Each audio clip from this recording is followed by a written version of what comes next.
Kita akan segera terhubung dengan Ibu Dewi Fortuna Anwar, Wakil Ketua dari Habibie Center. Selamat malam, Bu Dewi. Selamat malam. Ya, kita baru sama-sama mendengar tadi putra dari almarhum B.J. Habibie, Tariq Kemal Habibie menyatakan B.J. Habibie telah meninggal dunia pada pukul 18:05 waktu Indonesia Barat. Ini merupakan kabar duka bagi seluruh masyarakat Indonesia. Di mata Anda sendiri sebagai Wakil Ketua Habibie Center, yayasan yang didirikan oleh mendiang B.J. Habibie, bagaimana Anda menilai ataupun melihat sosok dari B.J. Habibie ini? Ya, pertama innalillahi wa inna ilaihi raji'un. Ya, saya terus terang masih sangat shock sekali karena tadi siang jam 1.30 saya masih sempat besuk Pak Habibie dan waktu itu kondisinya malahan agak lebih membaik begitu. Sehingga kita masih punya harapan bahwa Pak Habibie masih akan bisa sembuh dari penyakitnya. Jadi ini saya terus terang masih sangat shock. Nah ini masih dalam perjalanan. Dan ya seperti ketahui saya sudah bekerja dekat dengan Pak Habibie sudah sejak awal tahun 90 ketika waktu itu ICMI mendirikan satu lembaga penelitian yang bernama CIDES, Center for Information and Development Studies, dan saya menjadi executive researcher di situ. Dan kemudian ketika beliau menjadi wakil presiden, saya diangkat menjadi asisten wakil presiden bidang globalisasi. Ketika beliau menjadi presiden, saya ditunjuk menjadi juru bicara bidang luar negeri dan sekaligus juga menjadi itu asisten mensesnek urusan luar negeri. Dan ketika Habibie Center dibentuk, saya sudah terlibat dari awal sampai sekarang. Jadi ini tentu bagi kami keluarga besar Habibie Center ini satu kehilangan yang luar biasa. Dan masih sulit bagi kami nih untuk menjelaskan bagaimana perasaan kita. Ini kehilangan bagi bangsa Indonesia, kehilangan bagi keluarga, kehilangan bagi tentu saja bagi Habibie Center yang masih memerlukan bimbingan beliau. Ya.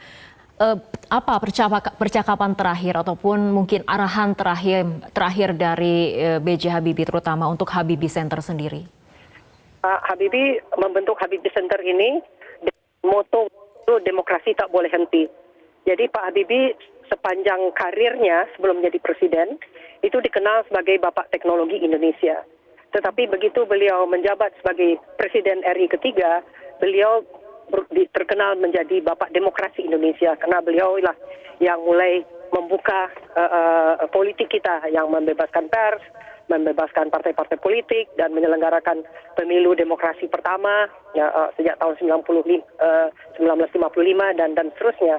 Dan sejak beliau masih di istana waktu itu, ini kami diskusikan kalau beliau sudah tidak lagi jadi presiden, apa yang akan dilakukan? Katanya akan melanjutkan perjuangan untuk mengawal demokrasi di Indonesia ini. Sehingga itu Habibie Center dibentuk sebagai suatu lembaga pemikir, think tank, yang terutama bergerak untuk ikut memajukan demokrasi sebagai bagian dari civil society dengan moto demokrasi tak boleh henti. Dan ini beliau ingatkan juga pada kita bahwa reformasi ini harus kita kawal.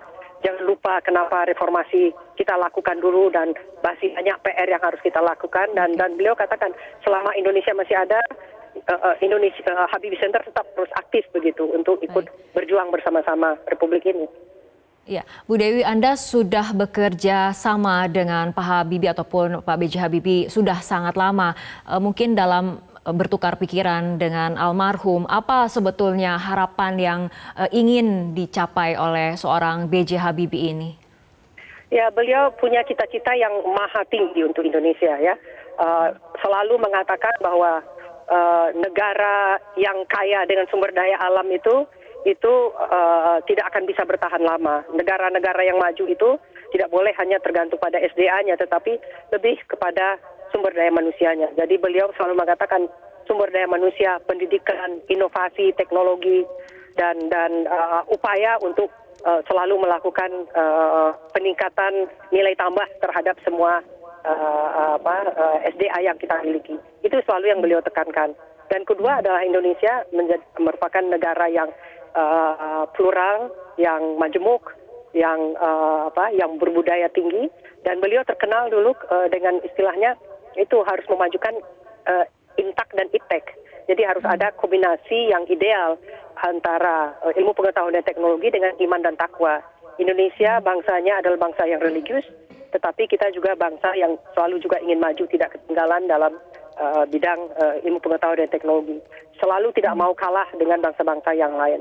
Dan kemudian lagi itu sistem pemerintahan yang paling tepat untuk Indonesia adalah ya sistem demokrasi ini. Kita negara yang besar, negara yang sangat majemuk, ya harus dipimpin dengan cara-cara yang inklusif, yang partisipatif, yang berdasarkan hukum begitu. Nah, inilah demokrasi. Jadi ini harus sejalan semuanya, dan kami di Habibie Center tentu mengemban tugas ini juga, bertambah komitmen kita untuk melanjutkan cita-cita beliau ini. Oke.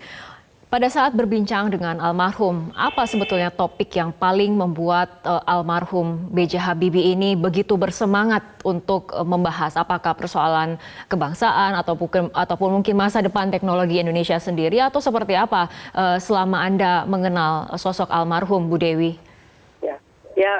Saya terus terang dengan Pak Habibie karena mungkin sama-sama kami berpendidikan di Eropa ya. Jadi saya dengan Pak Habibie sering berbicara dalam bahasa Inggris sehingga lebih egalitar. Jadi sering debat dalam berbagai hal. Dan bagi orang yang tahu dengan Pak Habibie, apapun topiknya Pak Habibie pasti bersemangat. Beliau tuh punya keingintahuan yang sangat tinggi. Dan kalau dia tidak tahu sesuatu, dia akan mendebat. Dengan Pak Habibie itu harus kita berbicara berdasarkan fakta. Harus rasional dan sebagainya. Jadi itu tadi, obsesi beliau adalah ingin membawa bangsa Indonesia menjadi bangsa yang maju, bangsa yang bersaing di dunia internasional, dan itu tadi, bangsa yang berbudaya. Beliau selalu berbicara tentang budaya, civilization. Jadi bukan hanya sekedar maju dalam bidang ekonomi, tapi juga maju di dalam civilization-nya. Oke, Bu Dewi sendiri posisinya saat ini sudah berada di mana, Bu? Apakah sudah ada di RSPAD? Masih terjebak di macet ini. Masih baru sampai di Kuningan ini.